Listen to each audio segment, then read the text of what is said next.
Hey everyone, it's Carissa at Sprinkled with Glitter. Thanks for joining me today.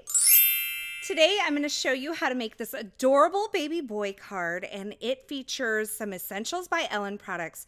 But the thing I'm most excited about is what we are celebrating today. And my friend Carly T, I will be sure to link her YouTube channel below in the description, so check there.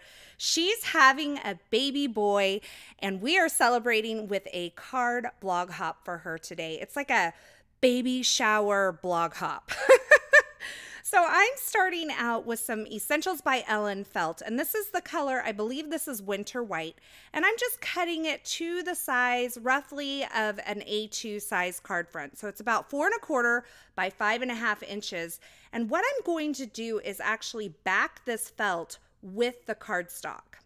And to do that, I am using the Peel and Stick Fabric Fuse sheets. These are great for die cutting adhesive backed felt, or for backing your felt with cardstock like I'm doing here. You can trim them down. I'm using the full size sheet right here. You can see it's about perfect for this A2 size card. And I'm peeling off the backer and just pressing that onto the felt. Now, to make sure that that adhesive really gets into the fibers of the felt, I'm going to run it through my die cut machine. I'm not using any dies at this point. I'm just using the pressure of the machine to make sure that that adhesive is really on to the back of that felt. Now, once I run it through my die cut machine, I can remove the second backer of this adhesive, and I am going to place my A2 size Nina Solar White cardstock on the back of this. Now, once again, I want to make sure that this is really pressed on there and fused really well. So I'm going to run it through my Gemini Junior die cut machine once again with no die. And now I have this cardstocked back felt, and it's perfect for die cutting and creating little felt accents for the front of your card. I like to have a little cardstock on the back of it because it gives it a little bit of weight and kind of stiffness to it, so that when you add some foam adhesive to the back of it, it doesn't kind of flop over. It has some kind of oomph to it. So now I am taking these clouds dies. These are from the Essentials by Ellen line, and I am die cutting that. And you'll see that I added my metal shim into my cutting sandwich here because I do have that layer of felt and adhesive and also that Nina Solar White cardstock. And by adding that metal shim in there, I got a perfect cut. Now, while I'm at it, I'm also going to die cut a couple little hearts, and I am using the Hero Arts nesting heart dies here. These are the nesting infinity dies, and I am die cutting some more Essentials by Ellen felt. Now, when you die cut felt, you really need something that's either 100% wool or a high quality wool blend like this Essentials by Ellen felt. I really like it.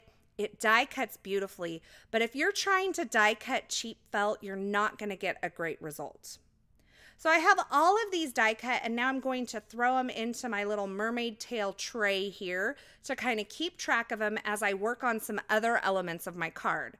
And I'm starting out with part of my sentiment, and I am using these block word dies from the Essentials by Ellen line, and I've grabbed a couple of the words. Some of them have the letters O and Y, and some of them have the letter B in it. And I found 4 words that would give me the word boy twice by die cutting them, because that's what I'm going for here. And I die cut those twice. So I have 4 B's, 4 O's, and 4 Y's all together. Now, once I pop these out of this cardstock and kind of pop the center parts out, I am going to stack these up using some liquid adhesive. So these are going to be 4 high. It's going to give these adorable little block letters some dimension. So I'm adding my liquid adhesive to the die cuts first, and then I'm going to stack them up. Now, when I do this, I really like to kind of use my fingers to make sure the edges are pushed together. And then I can use my tweezers also to make sure the insides line up really well. And now I'm going to put the 3rd layer on there, and I'm going to finish it off with a 4th layer, and that's going to give me some nice dimension on these little letters here. It doesn't take too long to stack these up. I put all of the adhesive on at once and then just kind of stacked them up. So I did that with the O and the Y as well, and now I'm going to work on my card front. Now I wanted to create kind of this dreamy night sky background, but I wanted it to be like brush stroke. And originally I was going to do this on my own, but I found that this was a really easy way to make a large brush stroke area. So I have this little paint stroke. This is from the Abstract Paint Stroke stamp set from the Essentials by Ellen line. And I am stamping it using Juniper Mist ink from Catherine Pooler. And I kind of rotated and kind of angled the stamp a little bit. It's definitely overlapping, but no two are kind of they're not stacked up exactly. I hope that makes sense. I kind of varied it a little bit. Then I grabbed the smaller but wider paint stroke from that same stamp set, and I'm finishing off the top and the bottom with that.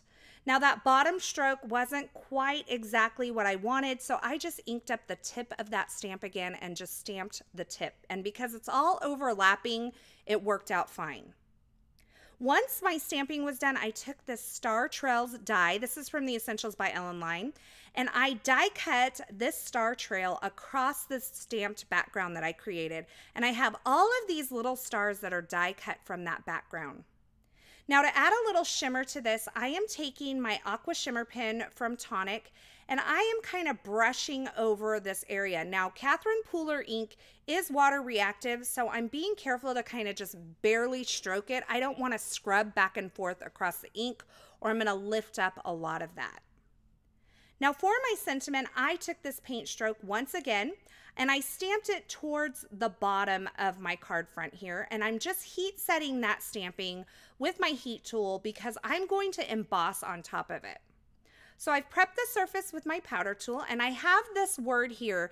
This says Sweetest. It's from the Totally Random Sayings Volume 2 stamp set from the Essentials by Ellen line. And I stamped that right over that paint stroke at the bottom using some Versamark ink.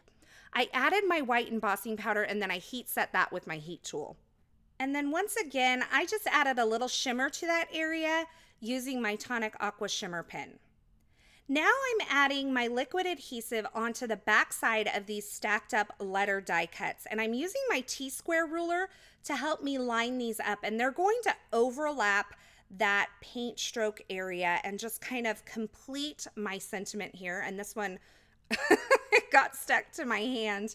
So I just pulled it off and put it onto my card front. And like I said, I'm using that T-square ruler to make sure that all of the bottoms of those letters line up.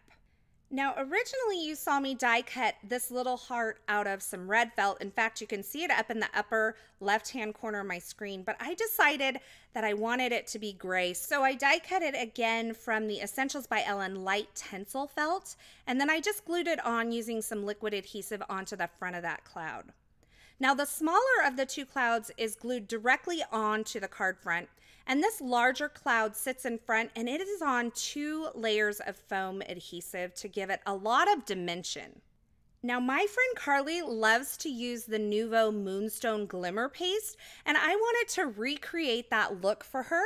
So I'm adding a little bit of this glitter cardstock behind my card front so that you can see that kind of crystally iridescent glitter peeking through those star holes. And then I took my entire card front and I added it onto a white card base using some foam adhesive.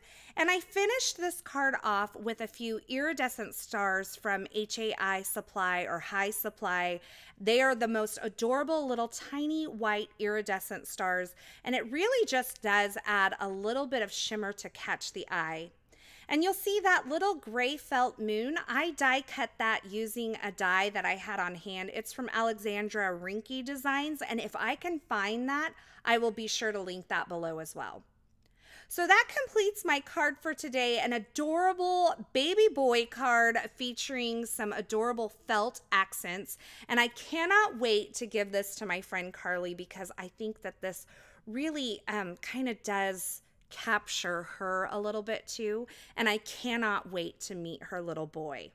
Now, I also really like this card design because I feel like you could swap out the clouds for some balloons and it would make a great masculine birthday card as well.